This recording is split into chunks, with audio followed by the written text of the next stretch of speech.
शिबू, तेरी हिम्मत कैसे हुई अपनी मालकिन पे हाथ उठाने की? चुप करो, मुझसे ना फालतू बोलने की जरूरत नहीं है और एक शब्द नहीं निकलना चाहिए मुंह से। तेरा दिमाग खराब हो गया है? तेरी इतनी हिम्मत, तूने मुझ पे हाथ उठाया? चुप हो जा, अगर मेरा दिमाग खराब हुआ ना तो मैं छोड़ूंगा नहीं तुझे। अबे वो 2 कौड़ी के नौकर, पागल हो गया है क्या? तेरा दिमाग खराब हो गया कि तू इस घर का नौकर है और हम मालिक, और तुम मालिक पे हाथ उठा रहा है? क्या कर लेगी, क्या कर लेगी अगर तू मालकिन है तो? बताऊं तुझे अभी? देख, जो भी बात है ना वो दूर से बात कर, तुझे ना पास जाने की जरूरत नहीं है। और मैं ना भी प्यार से बात कर रहा हूँ, तू मुझे बताएगा क्या गलती करी है इसने जो तूने इसके ऊपर हाथ उठाया? क्यों साहब, आपको पता नहीं है कि इस औरत ने मेरे साथ क्या किया है? आप पूछो ना इससे कि क्या किया था इसने मेरे साथ। मेम साहब। हाँ बोलो। वो मेम साहब, मुझे कुछ पैसे चाहिए थे। पैसे चाहिए? क्यों? अभी तो तुझे तेरी सैलरी दी है। वो क्या है ना मेम साहब, मेरे पास फ़ोन आया था गांव से, मेरी माँ की तबीयत बहुत ज़्यादा ख़राब है, वो अस्पताल में भर्ती हैं, तो पैसों की ज़रूरत है, वहाँ पे लेके जाने हैं। तो क्या करूं, तेरी माँ की तबीयत खराब है तो? तेरी माँ का ठेका ले रखा है क्या मैंने कि जब देखो तो पैसे उठा के दे दूंगी? अरे बीमार है तो तू जाके देख ना, तू कहीं से भी पैसे ला। यहाँ काम करते तो उसका मतलब ये नहीं कि जब उठा के आ जाएगा पैसे मांगने। और जो तू यहाँ पे काम करता है ना, उसकी तनख्वाह मैं तेरे को दे चुकी हूँ। और क्या ही काम करता है तू? झाड़ू पोछा बर्तन, तेरी औकात से ज्यादा पैसे देती हूँ मैं। और वैसे भी तेरी माँ यहाँ काम नहीं करती है, जो उसके इलाज के लिए तुझे मैं पैसे दूंगी।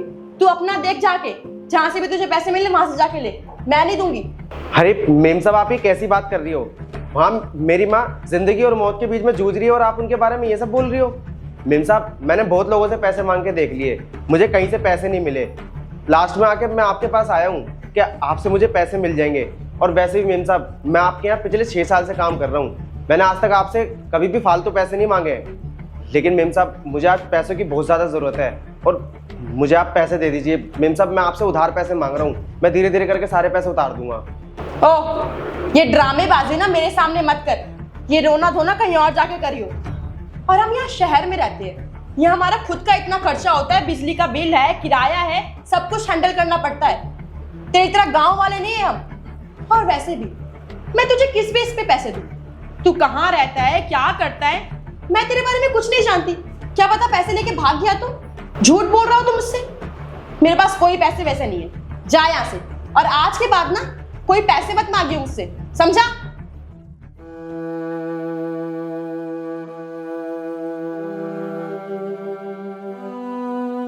हितांशी, क्या बोल रहा है शिबू? तुमने इसे सच में पैसे देने से मना कर दिया था? पता नहीं ये क्या बकवास किए जा रहा है। और कुछ पैसों की बात थी, अगर मैंने पैसे नहीं दिए तो क्या गलत कर दिया मैंने? तू कभी भी मुंह उठा के आ जाएगा, बोलेगा मालकिन इतने पैसे चाहिए, यहाँ जाना है वहां जाना है।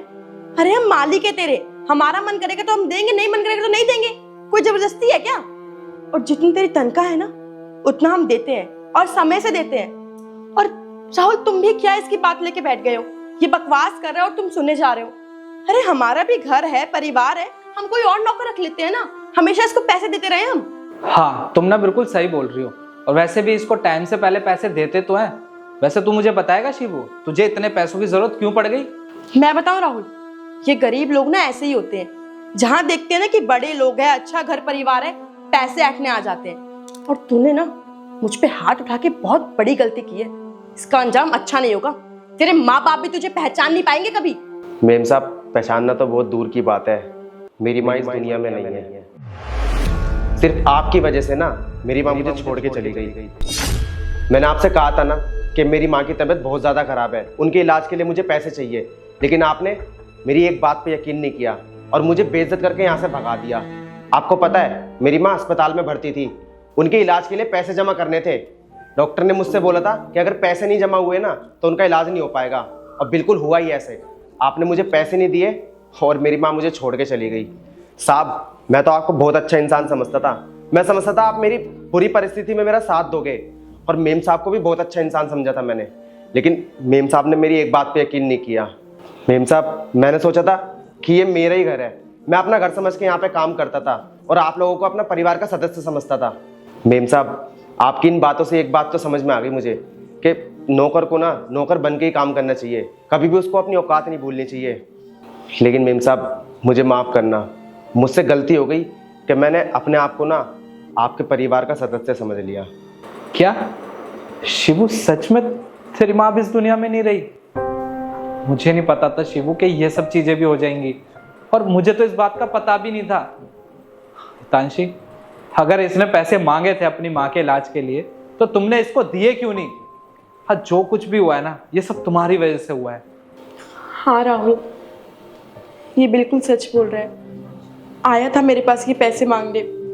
इसने मुझे बताया भी था कि मेरी माँ की तबीयत बहुत ख़राब है, वो अस्पताल में है, इसको पैसे चाहिए। लेकिन मुझे लगा कि ये झूठ बोल रहा है, कि इसकी माँ की तबीयत ख़राब है, इसकी मजबूरी है।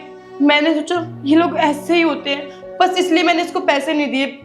लेकिन मुझे नहीं पता था कि ये सच बोल रहा है। देखो, मुझसे गलती हो गई। मुझे नहीं पता था मेरी वजह से आज तुम्हारी माँ इस दुनिया में नहीं रहेगी। मुझे माफ़ कर दो प्लीज़, मुझसे बहुत बड़ी गलती हो गई। मैंने जो किया वो मुझे नहीं करना चाहिए था।